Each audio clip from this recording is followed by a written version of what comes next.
Welcome back into Talking Fitchburg. Joining me today is Danielle from Independent Living. Danielle, welcome back to the show. How you doing? I'm great. How are you? Wonderful, wonderful. You brought some fun stuff, which we'll talk about here in a second. But first, for folks who don't know what independent living is, let's talk about independent living. Yes. So Independent Living is a local nonprofit that has been bringing services into the homes of residents of Dane County since 1973. Pretty cool stuff. Yes. And you're in the home modifications department, if you will, and we've talked about a lot of great things that you guys do. But now it's summertime, and a personal favorite of Andrew's and I's is some gardening. It's a popular time for gardening. So let's talk a little bit about gardening and why would health professionals take a good look at gardening and its impact for people? Sure. So it's a leisure activity, and we're usually here talking about other activities of daily living, but leisure is important, and there's really a lot of health benefits that come from gardening. It's a physical activity, and so that's why we're kind of talking about that today as part of the activities of daily living. Some leisure should be in there. And the tips that we're going to give today are approved by the American Occupational Therapy Association, so kind of our governing body for occupational therapists. So these are reviewed and approved. Oh boy.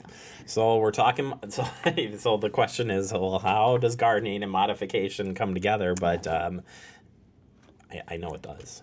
Well, right. So when we're talking about home modification, right, we're always in the home, and maybe it's the bathing or the entrance or the exit of the home, those kind of things.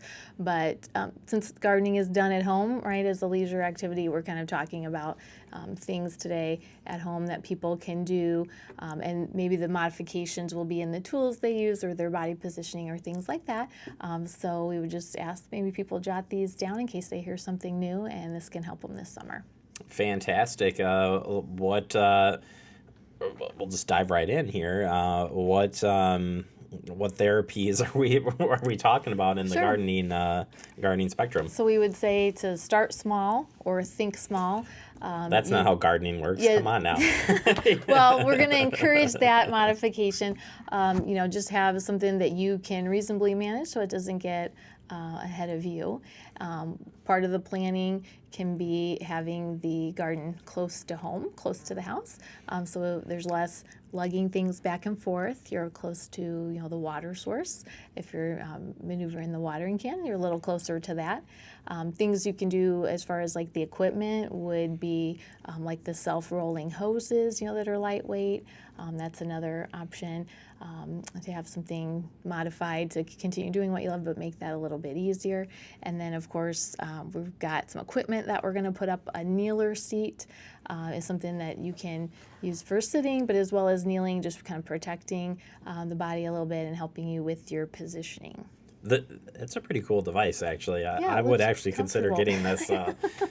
Because my knees are a little bit poor, and it can be hard to be on there. But also, it looks like it's a good thing to get up. Right. So you can use it as a seat. They're generally, lightweight and store and fold easily, things like that. Yeah, it looks pretty cool.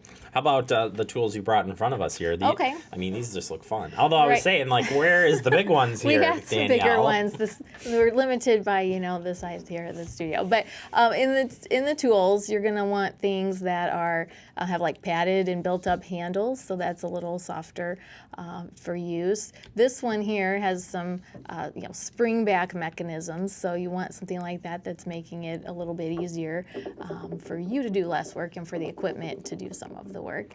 And the other tools you can use, again, just like size, so if it's a pruning job, something like in flower beds and whatnot, what is the appropriate size? Get something that's a little bit, smaller. Just kind of think of the jobs that you're going to do. If you're not out, trimming trees, then maybe something small like this will do.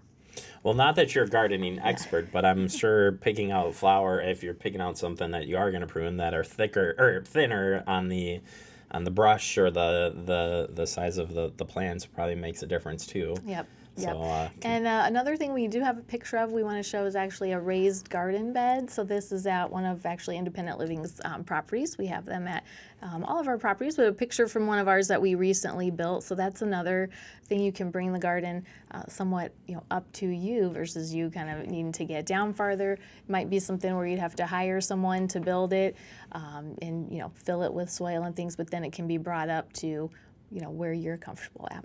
Yeah, it makes it a little bit easier to reach. And you can even get some that are way up on like tabletop height. Just got to be careful on what you're planting. Right. So that's where we say, just think about, what would work well and still make that, pleasurable and fun activity, not something where, you're worried about how you're going to keep up with it or be able to use it.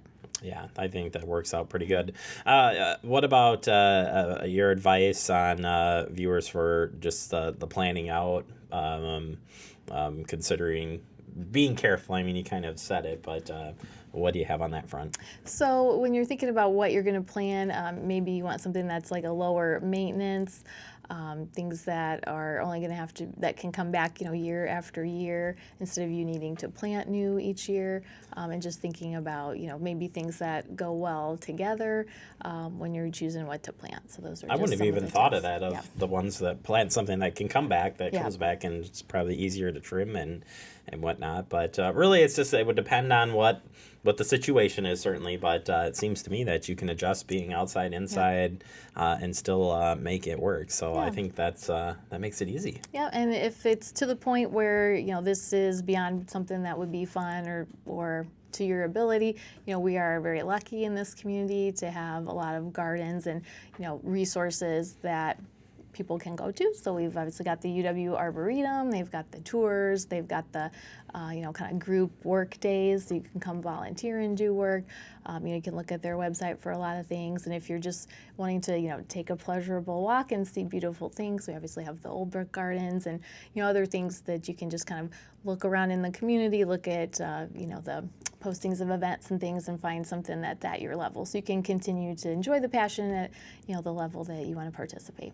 Yeah, that's pretty good. And there's plenty of work days too in the city of Fitchburg. It happens every year at the beginning of the year, so you can get involved with that. But yeah, who would have thunk it that home modification can include some leisure activity, make it a little bit easier outside too. Yeah. And I think you said it right, that it's the simple pleasures and things that can keep you motivated, keep you purpose and stuff. Right. They want to be a purpose. You can be outside.